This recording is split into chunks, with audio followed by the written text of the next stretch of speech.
अजीत दादा पवार साहब भी कल deputy CM पद की शपथ लेंगे। अरे भैया अभी तो कहा, देवेंद्र जी ने भी कहा, मैं भी कह रहा हूँ रुको थोड़ा, अभी शाम तक रुको, अभी कल शपथ ली है ना। उनका समझ में आएगा, मैं तो लेने वाला हूँ।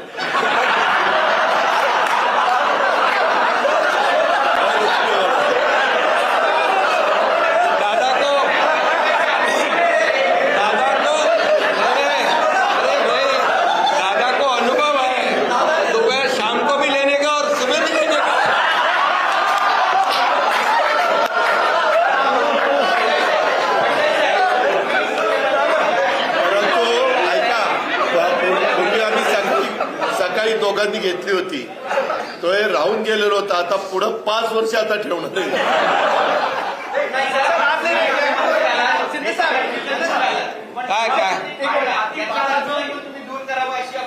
अरे सगळे कन्फ्युजन दूर होतील, थोडी कळ काढा, काही कन्फ्युजन ठेवणार नाही, सगळं क्लिअर।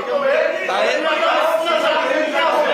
कन्फ्युजन नाहीये, ए बाबा काही कन्फ्युजन नाही, सगळ्यांना उद्या तुम्ही 5:30 वाजता नाही 5 वाजता हजर व्हा आणि परत दादांच्या बद्दल किंवा आमच्याबद्दल काय करणं चला